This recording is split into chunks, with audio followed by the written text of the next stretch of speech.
Fue el imperio de todos los imperios, la mayor potencia que el mundo jamás haya conocido. Los romanos dominaron durante casi 1000 años, cimentando la base de la civilización occidental. Nuestro idioma, nuestras leyes y nuestro paisaje. Todos llevan la marca de Roma. ¿Cómo lo consiguieron los romanos? ¿Cómo pudo una sola ciudad gobernar el mundo y modelarlo a su imagen y semejanza? La respuesta, usando algo más que la fuerza.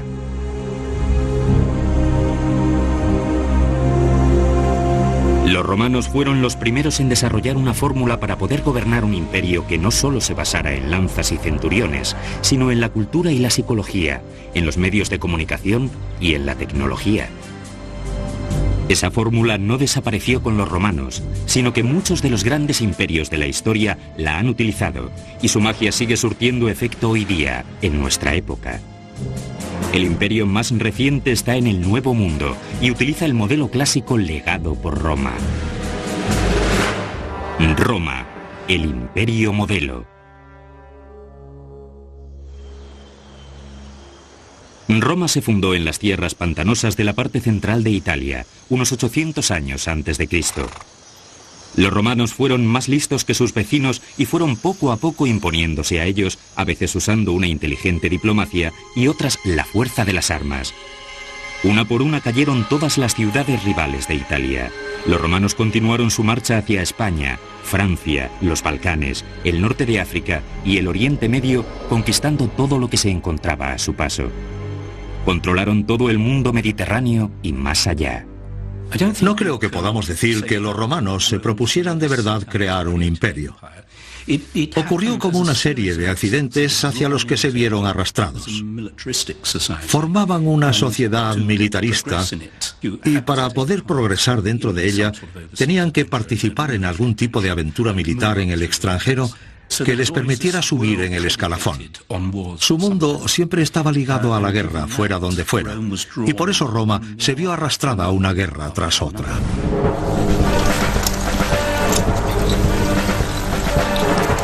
El primer ingrediente de cualquier fórmula imperial es brutalmente sencillo: la fuerza militar. Los romanos fueron la superpotencia de su época. Sus tropas disponían de los mayores presupuestos, la mejor formación y el más sofisticado equipamiento para dominar a un mundo cruel y violento. La formación del Imperio Romano fue algo terrible y sangriento. Las campañas que Julio César realizó en la Galia hacia el año 50 a.C. se saldaron con 1 millón de galos muertos en 10 años de guerra. Julio César estaba orgulloso de ello, pero para nosotros eso es un genocidio.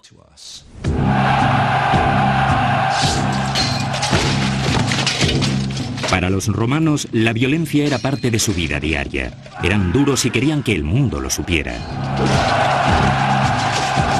¿Qué mejor lugar para propagar ese mensaje que enfrente de una enorme masa de espectadores?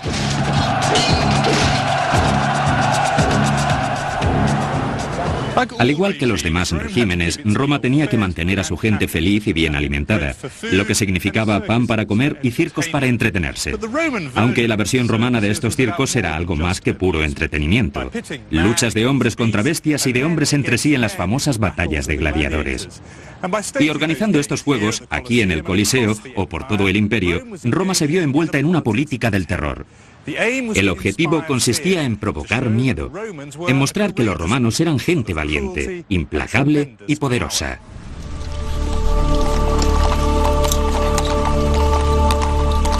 Ese mensaje llegó más allá de los ciudadanos de Roma y propagó este terror alrededor del mundo.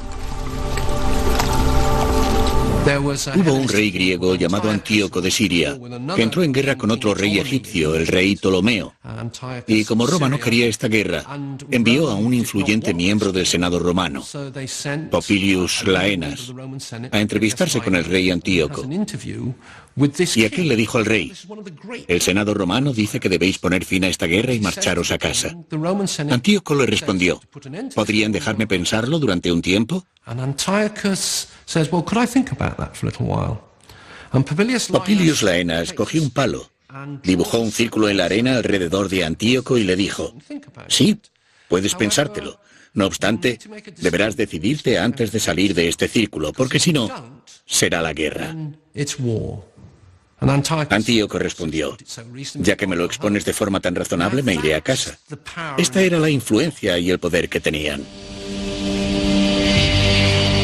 Está claro quiénes son los romanos de nuestros días, qué nación tiene una superioridad militar sobre el resto del mundo. Pero al igual que los romanos, los Estados Unidos comprenden que la fuerza militar solo sirve cuando todos los demás la conocen y la temen. Nuestra pregunta es si el Imperio Romano es o no de alguna forma como el Imperio estadounidense. ¿Creen que la influencia de Estados Unidos es tan generalizada como la que tenía Roma en sus tiempos? Estoy segura de que sí. Sí, estoy segura. Por ejemplo, en la forma de vestir de la gente en el mundo y la de los norteamericanos. Y por supuesto el inglés es el idioma que todo el mundo necesita aprender para comunicarse y para el comercio. Como lo fue el latín. Sí, exactamente.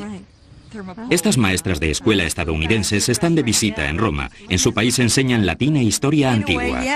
Sí, los romanos basaron toda su filosofía de conquistar el mundo en el deseo de paz. Querían que las fronteras fueran tranquilas y que sus ciudadanos pudieran comerciar, y por eso todos los que supusieran un obstáculo para esto estaban en problemas. ¿Y hasta qué punto les parece igual a la política estadounidense? Creo que es muy parecida. Están todas de acuerdo. De hecho, Estados Unidos ha conseguido un dominio militar que los romanos hubieran soñado. Aunque los romanos vivieron hace 2000 años, supieron que era lo que daba ventaja a un imperio sobre los demás. No era suficiente ser una superpotencia militar, había que liderar el mundo en todos los demás campos. Y cuanto más se sobresale en un área, más ventaja se tiene para las demás. La tecnología es un ejemplo perfecto. Como bien entendieron los romanos, una innovación en un principio pensada para un uso militar puede acabar impulsando los negocios y el comercio.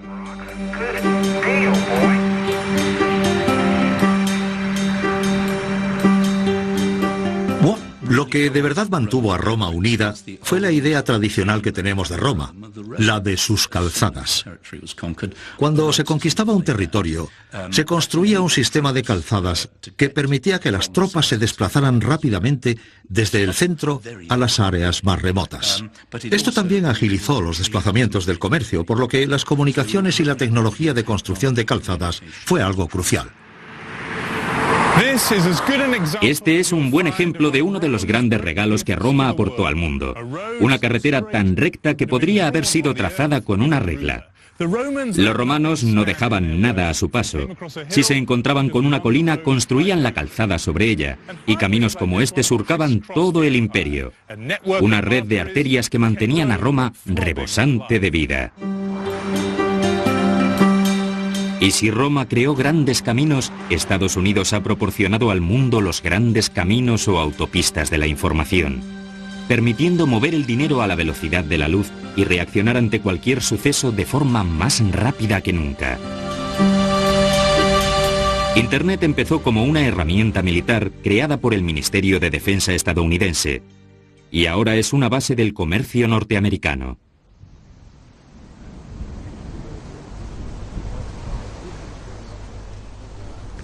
Vamos a bajar a este antiguo puesto. Esto es Vindolandia, al norte de Inglaterra, un lugar en el que se hallaba un fuerte romano. El trabajo de toda la vida de Robin Birley ha sido el de averiguar lo que existía bajo la superficie.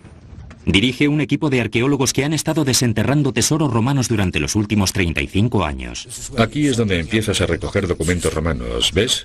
¿Eso es un documento? Sí. Mira, este pedacito de madera es diferente de todo el resto de la madera que hay por aquí. Esta ha sido tratada de alguna forma. Es un poco grasienta y brillante. Sin duda es parte de una tabla utilizada para escribir. Hay espacio para 3 o 4 líneas. ¿Puede verlas? ¿Puede ver las líneas? No, no puedo. Aunque algunas veces sí que podemos leerlas a simple vista. Pero normalmente necesitamos fotografiarlas con rayos infrarrojos y después traducirlas.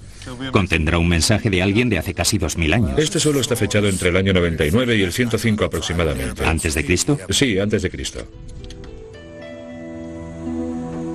Estas tablas de escritura antiguas revelan todos los aspectos de la vida en las milicias romanas, ya fueran solicitudes de provisiones o refuerzos o cartas a personas queridas. Podían llegar a Roma en solo unas pocas semanas, una velocidad asombrosa para la época. Esto nos muestra lo articulado que estaba el Imperio Romano. Hay correos que van de un lado para otro en todo momento. Encontrar estos documentos es para mí lo más excitante de todo, porque no deberían existir, no deberían haber sobrevivido al mundo moderno. La primera tabla que encontramos es una que a la gente le gusta mucho, porque habla del envío a alguien de un paquete con zapatos, calcetines y subligaria. No sabíamos lo que significaba la palabra subligaria y tampoco la encontrábamos en los diccionarios clásicos, hasta que alguien la encontró en un poema bastante vulgar de un poeta que creo que se llamaba Cartólisis, y resultó que significaba ropa interior. A la gente le gustó mucho porque reforzó el mito del soldado romano solitario de la frontera, aunque no estaban tan solos. Tendrían alguna abuelita simpática o alguien que les enviaran esos paquetes. La gente continúa hablando de la caída del Imperio Romano, pero para ti los romanos se encuentran todavía entre nosotros. Nosotros somos muy afortunados porque podemos conocer sus nombres y nos preguntamos cómo sería, por ejemplo, un tipo llamado Crautio y averiguamos que aparte de todo era alemán, lo que no es una gran sorpresa. Crautio en alemán. Exactamente, es un buen nombre alemán. Suena como Axteris el Calo. Así es, Crautio el alemán y también Atrectus el cervecero y Cándido el porquero. Todo esto es apasionante. Las tablas de escritura desenterradas y descubiertas por aquí eran como las postales o el correo electrónico de la época. Comunicaciones de alta velocidad que unían una parte del imperio con otra y que reducían las distancias. Al igual que con las calzadas, son una demostración de que los romanos sabían cuál era uno de los secretos clave para el éxito del imperio. Un imperio vencedor sabe cómo mantenerse en contacto. Todo era parte de la fórmula vencedora de Roma.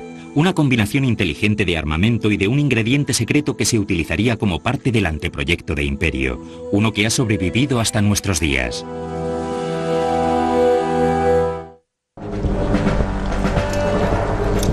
¿Qué llevó a los romanos al poder?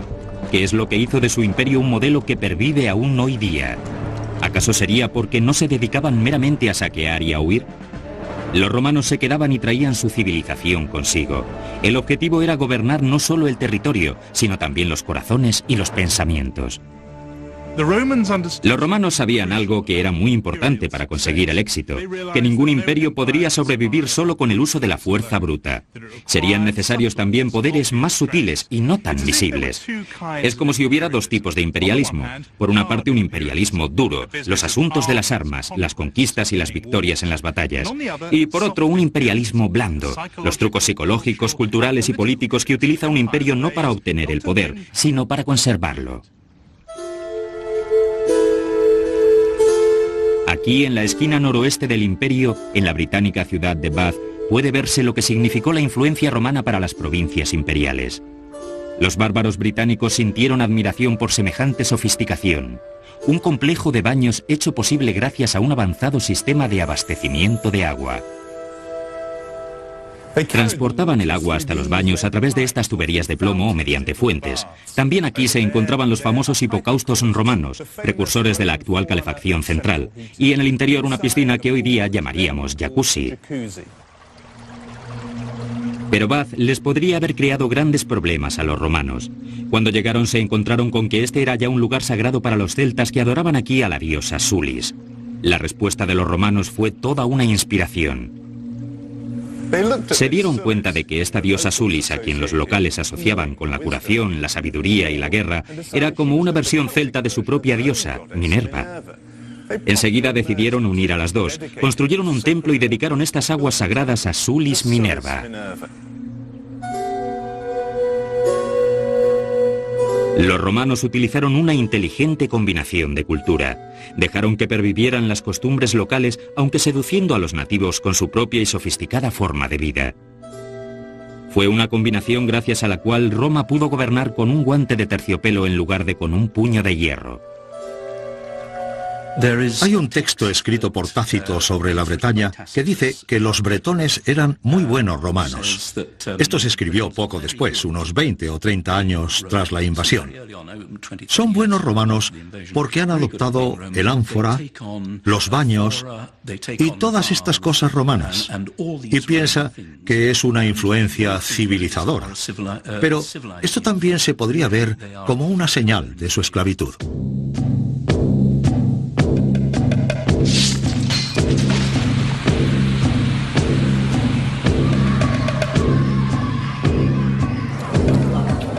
Nosotros conocemos la herencia cultural de los Estados Unidos. ¿Cuál sería la herencia cultural recibida al caer bajo el Imperio Romano? Por supuesto, las togas, los baños, las calzadas rectas, también los juegos y la violencia de los gladiadores. Pero también la ley, la acuñación de moneda y un sistema unificado en todo el mundo mediterráneo. Pero lo verdaderamente importante aquí es reconocer que se trata de una herencia cultural que las provincias adoptaron con entusiasmo. Los ciudadanos del Imperio Romano querían ser romanos, no es algo que se les impusiera desde el centro. De la misma forma que hay niños en poblados de chabolas que desean llevar camisetas de Nike o que quieran ver las películas de Hollywood. Sí, igual que la gente de todas partes del mundo desean aprender inglés, que es el idioma de Estados Unidos, de igual forma todos los ciudadanos del Imperio Romano necesitaban aprender latín si querían prosperar.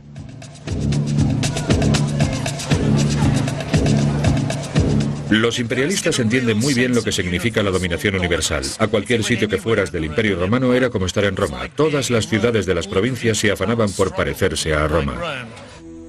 Y los romanos querían poder utilizar su propio dinero allá donde fueran. Las monedas romanas eran el dólar de su época, la moneda común de intercambio comercial de mayor relevancia. Los romanos eran conscientes de que el comercio es lo que impulsa un imperio. Cada tierra nueva conquistada abre un nuevo mercado y el acceso a nuevas materias primas. La dominación británica de la India comenzó como una aventura comercial, y lo mismo hicieron los estadounidenses en su empuje hacia el oeste que culminó con los buscadores de oro en California. El fiero apetito de los romanos fue el que había establecido la pauta. Roma era realmente un centro de consumo que necesitaba abastecerse continuamente de materias primas y mano de obra. Y eso podía conseguirse a base de expandirse y expandirse y expandirse. Todos esos suministros y mano de obra llegaban a través de aquí, el antiguo puerto de Ostia, a 25 kilómetros de la capital. Todos los caminos llevan a Roma, y no solo las calzadas, sino las vías marítimas y también las grandes rutas continentales de comercio. La reacción de los romanos a este tráfico internacional fue sorprendentemente moderna y supuso uno de los ingredientes clave de la receta del éxito imperial. Estamos pasando por las oficinas de los transportistas y de los propietarios de los barcos que trajeron los productos a Roma. Si querías importar tus productos, tenías que venir aquí e identificabas la oficina por el mosaico que había enfrente de ella. Ahora estamos delante de un mosaico con una ánfora y 2 palmeras de dátiles. El ánfora tiene escrito MC, que son las iniciales de Mauretania Caesariensis, lo que es actualmente Argelia. Si estabas interesado en importar dátiles o vino a Roma, aquí es donde había que venir. Esta era la oficina y estas eran las personas a las que había que acudir. ¿Y cómo reaccionaron los romanos con todos estos extranjeros que llegaban aquí? Con los productos llegaba la gente, y Roma y su puerto atraían a gente de todo el Mediterráneo. Griegos, africanos, bretones, franceses, egipcios, sirios, todos acudían a Roma. Se puede decir que Roma era el crisol del mundo antiguo.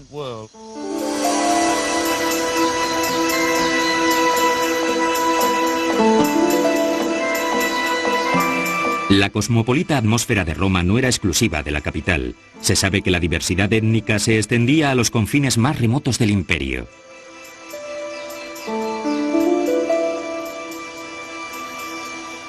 Una de las cosas extraordinarias del imperio es lo global que era en muchos sentidos. Mi monumento romano preferido, creo que de todo el mundo, es una lápida de una mujer sentada en una silla de mimbre, con el respaldo alto, sujetando sus labores de punto y con una mano en su joyero. Bajo ella hay una inscripción que cuenta que se llamaba Regina y que había nacido en St. Albans, al sur de Inglaterra. Nació esclava y en algún momento de su vida fue comprada por un hombre que, como pasaba muchas veces, se enamoró de ella, la liberó, se casó con ella y se vinieron a vivir al muro de Adrián, donde el hombre fabricaba banderas para las milicias romanas. Este hombre se llamaba Barates y era de Palmira, una gran ciudad de caravanas en el desierto de Siria, junto al Éufrates, en el otro extremo a miles de kilómetros. Esto prueba la extraordinaria mezcla cultural que había en el imperio.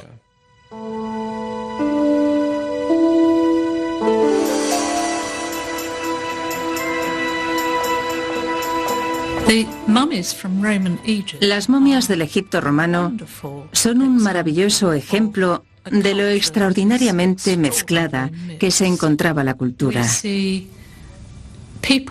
Tenemos ejemplos de personas que cuando eran jóvenes intentaban ser romanos por todos los medios para poder ascender en la jerarquía social, pero que, sin embargo, conservaban sus creencias en la vida después de la muerte, que era algo claramente egipcio. Se ofrecía abiertamente la ciudadanía romana y también el servicio en los regimientos. Los soldados recibían unas placas de bronce con una inscripción que decía: ahora soy un ciudadano romano. Esto era algo que se valoraba extraordinariamente. La gente conseguía ascender a través del ejército hasta puestos de mucho poder. Con el tiempo habría emperadores provenientes de las clases dirigentes españolas, como Trajano o como después Séptimo Severo, de África del Norte. Vistos ahora, los romanos nos parecen sorprendentemente abiertos a los extraños. Permitían que los extranjeros disfrutaran de las ventajas del imperio y los que provenían de las familias adecuadas podían incluso ascender hasta lo más alto. Convirtieron en una virtud el hecho de vivir dentro de sus fronteras. Los Estados Unidos han elevado esto a un nivel superior. Prometen que sus brazos están abiertos, dando la bienvenida a los inmigrantes de todas partes del mundo en iguales condiciones. La Estatua de la Libertad proclama: dadme vuestras gentes cansadas, pobres, amontonadas, que desean respirar libremente. El lema latino que aparece en todos los billetes de dólar podría ser un eslogan romano sobre la diversidad: Et pluribus unum. De muchos surge la unidad. Pero la diversidad puede provocar tensión, incluso la guerra civil.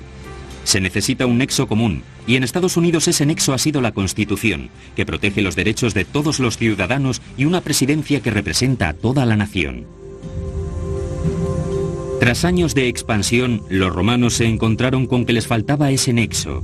No había ninguna fuerza que pudiera unir al imperio y ejercer el control. En el último siglo antes de Cristo, Roma era presa de divisiones y de la guerra civil debido a las maniobras de sus generales sedientos de poder. Y aquí fue cuando entró el hombre que lo cambiaría todo, el primer emperador de Roma.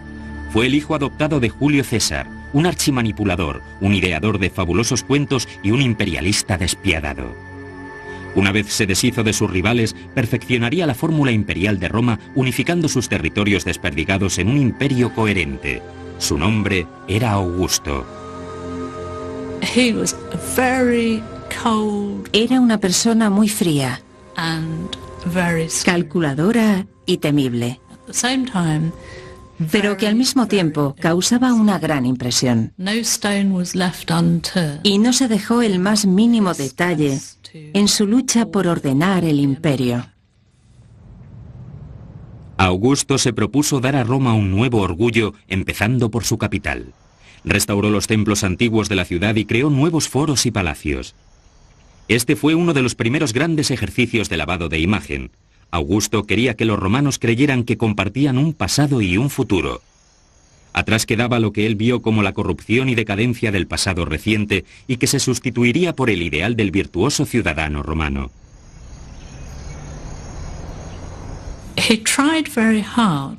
Augusto hizo todo lo que pudo por imponer una especie de vuelta a los valores tradicionales, una vuelta a los fundamentos morales que, por ejemplo, penalizaban a los no casados y a los que no tenían hijos. Quería que los romanos llevaran toga, y esta se convirtió en el símbolo de la identidad de los romanos, que tenían prohibido llevar vestidos griegos durante el trabajo en los foros. Augusto estaba decidido a que los romanos no le vieran como otro dictador. En su lugar, se presentó como el heredero natural de los más grandes líderes de Roma, como la personificación de sus más altos ideales. Fue el pionero de un mecanismo imperial que perduraría y se convertiría en el centro de la lealtad nacional.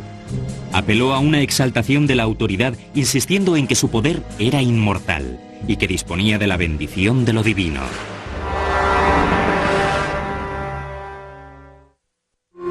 Augusto decidió que era el momento de darle a los romanos una historia digna de las personas en las que se habían convertido. Animó al poeta Virgilio para que escribiera una saga épica sobre a Eneas, el héroe refugiado del mundo heleno que se convirtió en el fundador de Roma. En el mito de Eneas tenemos a un troyano derrotado por los griegos, o al menos eso es lo que piensan los griegos, que atraviesa todo el Mediterráneo respaldado en todo momento por los dioses en una misión divina para fundar Roma. Y por supuesto, Augusto y Julio César descienden de Eneas. El de Eneas fue un verdadero mito sobre la fundación de una civilización. Para los romanos era muy importante tener un mito sobre su fundación. En todas las partes del mundo tenían mitos sobre sus respectivas fundaciones y normalmente los mitos tienen una pequeña parte de verdad que luego se va sucesivamente adornando cada vez más. En todo el mundo mediterráneo conocía la guerra de Troya y era lógico querer que alguien como Virgilio la adornara y la convirtiera en literatura popular. Pero Augusto quería algo más que crear cuentos. Deseaba grabar en piedra su leyenda. Nos encontramos en el foro que Augusto construyó para su propia gloria y que habría sido un monumento asombroso. Estaría techado parcialmente con un maravilloso mármol blanco brillante. Aquí, sobre todo, es cuando Augusto trata de reescribir el pasado. Este foro estaría adornado con una gran serie de estatuas que retrocederían desde el tiempo de Augusto, 8 siglos atrás, hasta la misma fundación de Roma. Las conexiones eran importantes y creo que también trató de darle un aire natural al pasado para que el avance del imperio pareciera menos accidental, menos agresivo, menos brutal. Así parece ordenado y apacible. Monte Rushmore. Los rostros de Washington y Jefferson, dos grandes presidentes de los Estados Unidos, se esculpieron en piedra de granito imperecedera.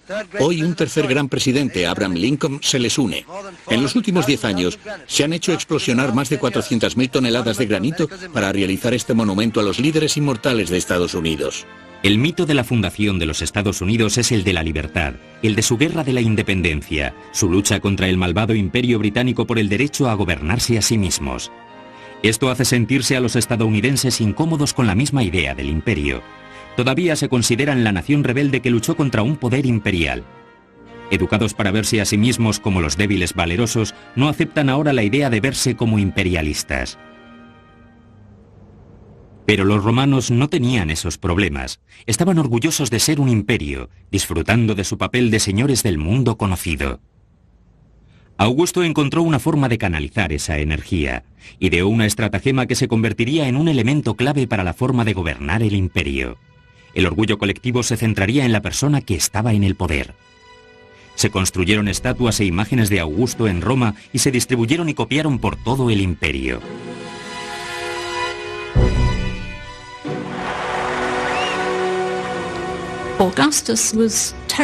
Augusto era tremendamente cauteloso con su imagen.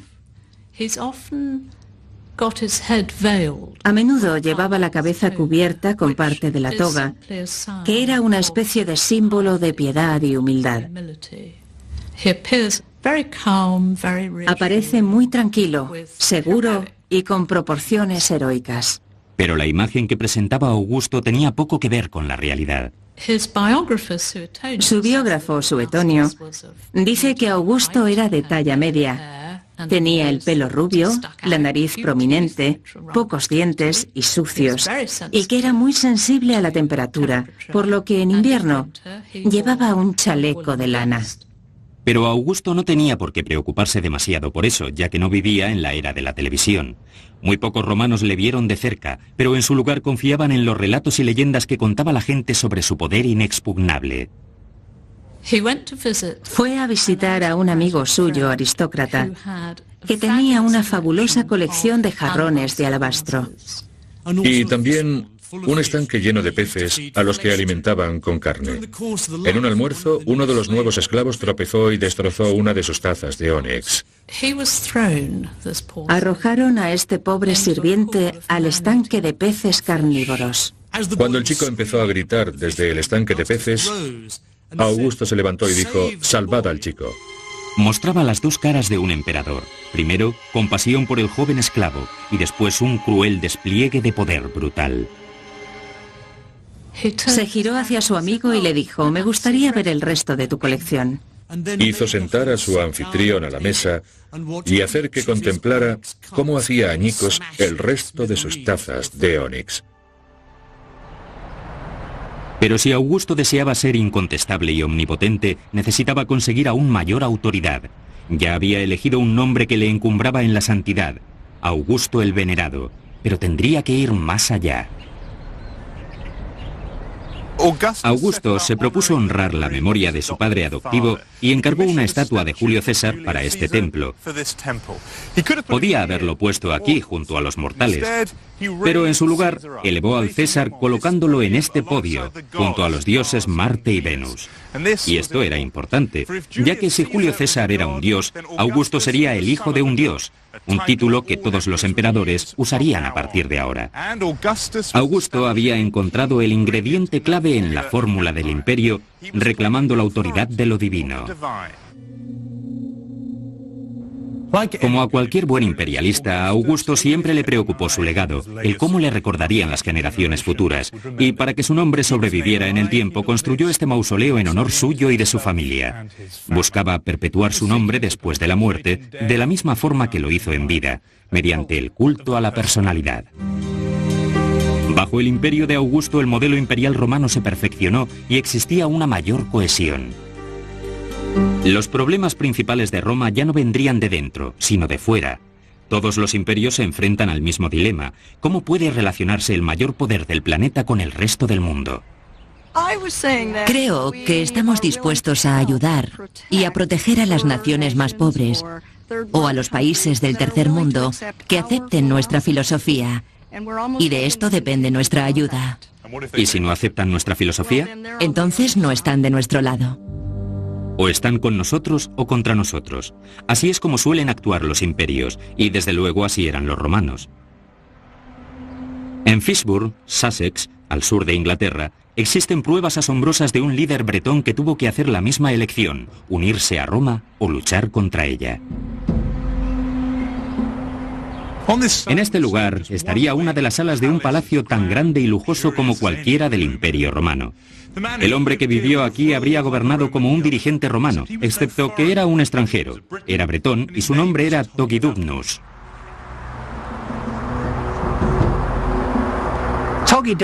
Togidubnus era un personaje bastante oscuro. Conservamos una tabla dedicada encontrada en Chichester que decía que este hombre era un gran rey en la Bretaña, por lo que no hay duda de que era un hombre importante en esta área. Pero intuiría que era lo que más le convenía a su pueblo, y pensó que lo mejor sería pertenecer al Imperio Romano. Togidubnus era ya rey, jefe de la élite local que controlaba la región, pero eligió unirse a los romanos sabiendo que su respaldo proporcionaría grandes recompensas para ambas partes. Cuando los romanos se hacían con un territorio, necesitaban sin duda a las élites locales e intentarían comprar a esta gente haciéndoles préstamos o dándoles regalos que les comprometieran a romanizarse. Togidubnus, casi con total seguridad, se educó de pequeño en Roma y volvió en el año 43 de nuestra era, cuando Claudio conquistó la Bretaña y le sería otorgado un territorio. Nos da la sensación de estar en un palacio. Es que estamos en un palacio, en el ala norte del palacio. Por aquí anduvo esta gente durante unos 200 años. Cada sala tiene un suelo maravillosamente decorado y supongo que esto es... Sí, se trata de un suelo magnífico. Esto es como la joya de la corona, lo mejor, ¿no? Así es, este es el mosaico más bonito de todo el palacio. Originalmente adornaría uno de los comedores principales del ala norte. Y supongo que estos personajes son criaturas míticas. Sí, básicamente. Caballitos de mar, panteras marinas, Cupido en su delfín, imágenes de bebidas, las vasijas de vino, las vides con sus zarcillos y todo tipo de cosas. Aquí beberían sus cócteles antes de la cena. Así es. El rey y otros dignatarios sentados apoyando los pies en este suelo frío de piedra. Exactamente. Aquí mismo, hace casi 2 milenios. Dejó bien claro lo importante que era construyendo este edificio tan prestigioso. Fue una demostración de poder, era como decir, mirad, esto es lo que Roma puede hacer por vosotros. Si acatáis lo dispuesto, conseguiréis también vuestra parte. Togidubnus ahorró tiempo, esfuerzo y dinero a los romanos. En lugar de tener que luchar contra los bárbaros bretones, designaban un rey británico y gobernaban a distancia a través de él. En el año 60 de nuestra era, a Togidubnus se le presentó la oportunidad de servir a sus maestros romanos. La reina Tibal Boudica se levantó contra la ocupación romana. Consiguió llegar bastante lejos. Saqueó Colchester, St. Albans y Londres.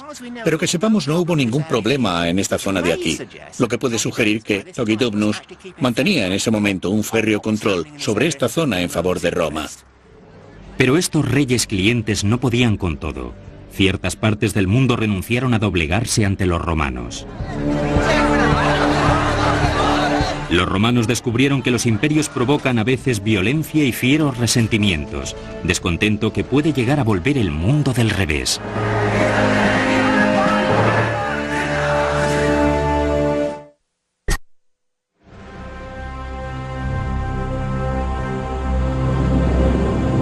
La fórmula imperial de Roma tenía que ocuparse de los rebeldes que quedaban fuera del imperio. Los romanos fueron astutos, utilizando todas las estratagemas posibles para salirse con la suya. Lo que los imperios necesitan para justificar su expansión es, por supuesto, enemigos. En algunos casos serían reales, pero en la mayoría de los casos serían cuidadosamente inventados. Los romanos se convencieron a sí mismos de que existía una continua amenaza desde el este, en Oriente, y que debían estar preparados para enfrentarse a ella. Pero los imperios no siempre necesitan imaginarse a sus enemigos. Algunos odian el estilo de vida del imperio, pero incluso aquellos que se ven atraídos por esta forma de vida pueden tener resentimientos hacia su poder y atacar a los símbolos de su dominación cultural. Los resentimientos solo pueden permanecer reprimidos un tiempo. Cuando finalmente estallan, golpean con un poder devastador. En el año 80 a.C. se produjo un grave incidente cuando el rey heleno llamado Mitridates ordenó a sus seguidores que mataran, en un día específico, a todos los ciudadanos romanos que se encontraran. 80.000 personas fueron asesinadas en comunidades locales. Los romanos se quedaron estupefactos. Y esto es como lo que se vienen preguntando en muchos periódicos estadounidenses desde el 11 de septiembre. ¿Por qué nos odian tanto? ¿Quién podría hacer esto a nuestra gran nación y por qué? ¿Por qué elegirían a los Estados Unidos?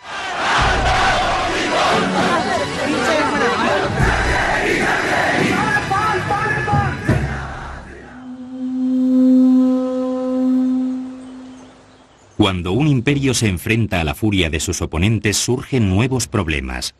Roma vio cómo el uso de la fuerza para aplastar a sus enemigos agotaba sus energías. En el siglo V los romanos se vieron en problemas para conservar su territorio. Este es el final del imperio, aquí mismo. Este es el muro de Hadrian. Baja por las colinas a través de los valles y atraviesa el norte de Inglaterra a lo largo de 130 kilómetros. Hadrian decidió construirlo después de ver cómo estaba el imperio. Pensaba, las cosas están fuera de control. Roma se está extendiendo demasiado y no puede abarcar tanto. Ha llegado el momento de poner un límite a la expansión y de crear fronteras estables. En los bosques del Rin estaban hechas de madera, en el norte de África mediante una cadena de fuertes en el desierto. Pero aquí, que hay canteras por todas partes, harían un muro de piedra que en su tiempo llegó a tener 5 metros de altura, pensado para durar en el tiempo. Y duró, durante casi 300 años, aunque no pudo ser para siempre. Al final, las tropas desplegadas aquí, a lo largo del muro de Adrián, del Rin o del Danubio, se encontraban bajo una presión constante. Y llegado este momento, las fronteras estaban a punto de derrumbarse.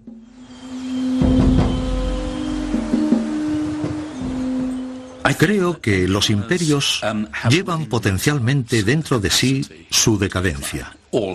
Todos los imperios acabarán desmoronándose porque el concepto de imperio es algo dinámico.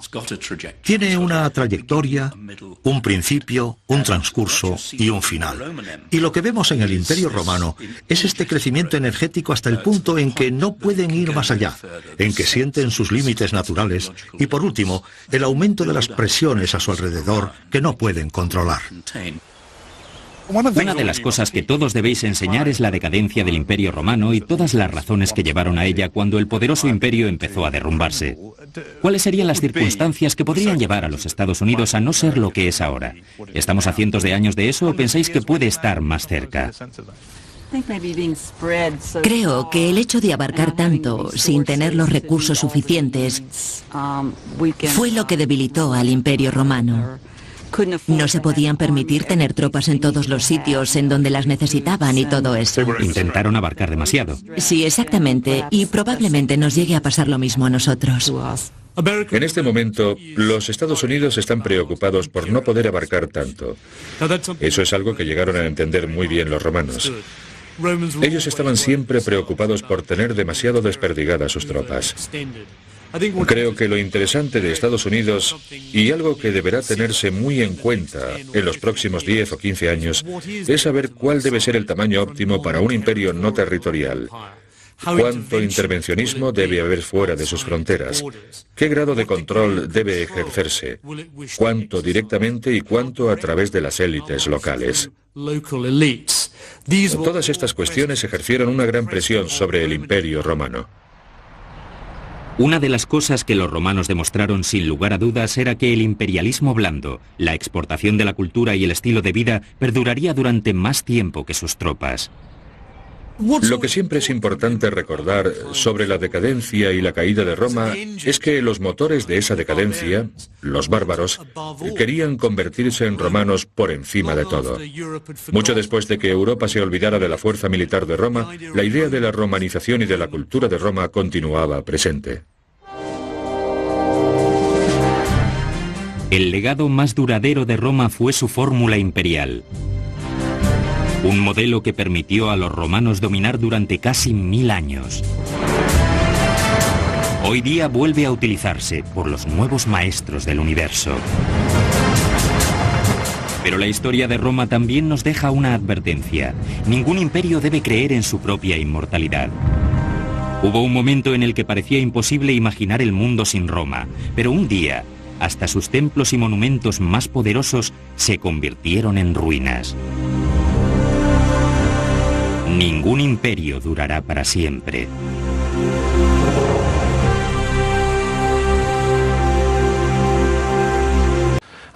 Popilius Laenas cogió un palo, dibujó un círculo en la arena alrededor de Antíoco y le dijo: sí, puedes pensártelo. No obstante, deberás decidirte antes de salir de este círculo, porque si no, será la guerra. Antíoco respondió: ya que me lo expones de forma tan razonable, me iré a casa. Esta era la influencia y el poder que tenían. Está claro quiénes son los romanos de nuestros días, qué nación tiene una superioridad militar sobre el resto del mundo. Pero al igual que los romanos, los Estados Unidos comprenden que la fuerza militar solo sirve cuando todos los demás la conocen y la temen. Nuestra pregunta es si el Imperio Romano es o no de alguna forma como el Imperio estadounidense. ¿Creen que la influencia de Estados Unidos es tan generalizada como la que tenía Roma en sus tiempos? Estoy segura de que sí. Sí, estoy segura. Por ejemplo, en la forma de vestir de la gente en el mundo y la de los norteamericanos. Y por supuesto el inglés es el idioma que todo el mundo necesita aprender para comunicarse y para el comercio. Como lo fue el latín. Sí, exactamente. Estas maestras de escuela estadounidenses están de visita en Roma. En su país enseñan latín e historia antigua. Sí, los romanos basaron toda su filosofía de conquistar el mundo en el deseo de paz. Querían que las fronteras fueran tranquilas y que sus ciudadanos pudieran comerciar, y por eso todos los que supusieran un obstáculo para esto estaban en problemas. ¿Y hasta qué punto les parece igual a la política estadounidense? Creo que es muy parecida. Están todas de acuerdo. De hecho, Estados Unidos ha conseguido un dominio militar que los romanos hubieran soñado. Aunque los romanos vivieron hace 2000 años, supieron que era lo que daba ventaja a un imperio sobre los demás. No era suficiente ser una superpotencia militar, había que liderar el mundo en todos los demás campos. Y cuanto más se sobresale en un área, más ventaja se tiene para las demás. La tecnología es un ejemplo perfecto. Como bien entendieron los romanos, una innovación en un principio pensada para un uso militar puede acabar impulsando los negocios y el comercio.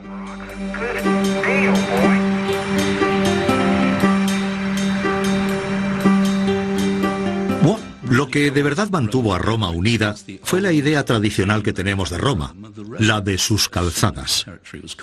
Cuando se conquistaba un territorio, se construía un sistema de calzadas que permitía que las tropas se desplazaran rápidamente desde el centro a las áreas más remotas. Esto también agilizó los desplazamientos del comercio, por lo que las comunicaciones y la tecnología de construcción de calzadas fue algo crucial. Este es un buen ejemplo de uno de los grandes regalos que Roma aportó al mundo. Una carretera tan recta que podría haber sido trazada con una regla. Los romanos no dejaban nada a su paso. Si se encontraban con una colina, construían la calzada sobre ella, y caminos como este surcaban todo el imperio. Una red de arterias que mantenían a Roma rebosante de vida.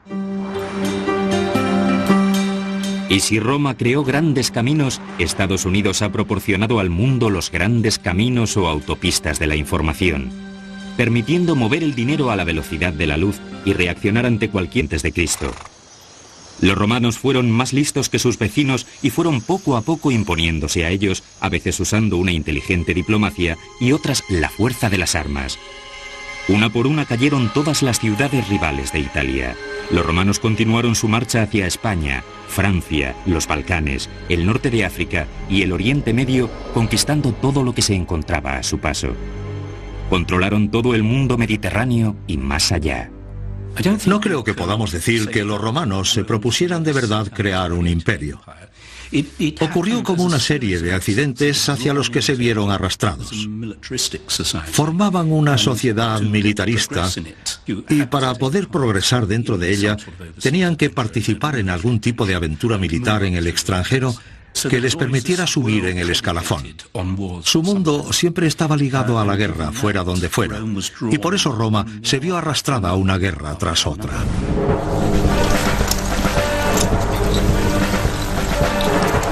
El primer ingrediente de cualquier fórmula imperial es brutalmente sencillo: la fuerza militar. Los romanos fueron la superpotencia de su época.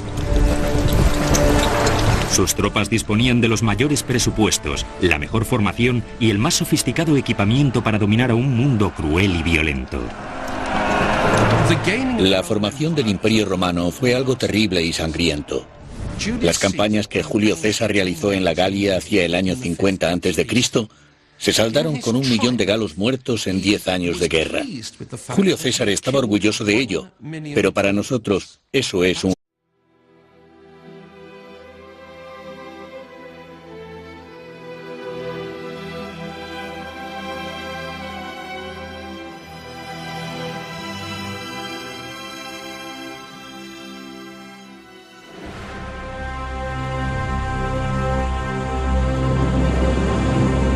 Fue el imperio de todos los imperios, la mayor potencia que el mundo jamás haya conocido.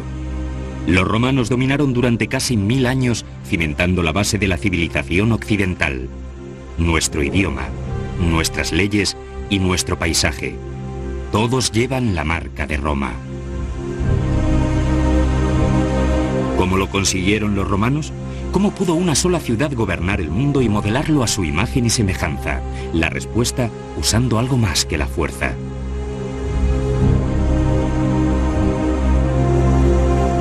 Los romanos fueron los primeros en desarrollar una fórmula para poder gobernar un imperio que no solo se basara en lanzas y centuriones, sino en la cultura y la psicología, en los medios de comunicación y en la tecnología. Esa fórmula no desapareció con los romanos, sino que muchos de los grandes imperios de la historia la han utilizado, y su magia sigue surtiendo efecto hoy día, en nuestra época. El imperio más reciente está en el Nuevo Mundo y utiliza el modelo clásico legado por Roma. Roma, el imperio modelo. Roma se fundó en las tierras pantanosas de la parte central de Italia, unos 800 años antes. Genocidio.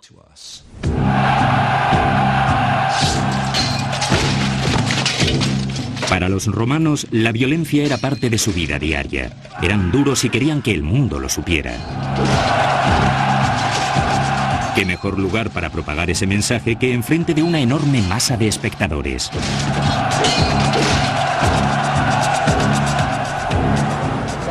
Al igual que los demás regímenes, Roma tenía que mantener a su gente feliz y bien alimentada, lo que significaba pan para comer y circos para entretenerse.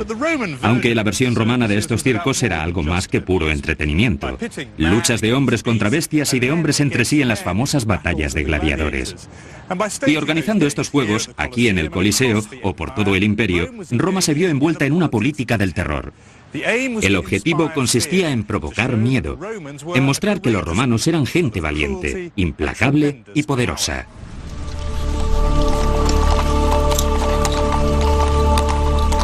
Ese mensaje llegó más allá de los ciudadanos de Roma y propagó este terror alrededor del mundo.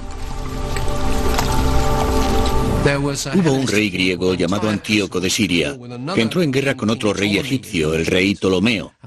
Y como Roma no quería esta guerra, envió a un influyente miembro del Senado romano, Popilius Laenas, a entrevistarse con el rey Antíoco. Y aquel le dijo al rey: el Senado romano dice que debéis poner fin a esta guerra y marcharos a casa. Antíoco le respondió: ¿podrían dejarme pensarlo durante un tiempo? And Antiochus says, well, could I think about that for a little while?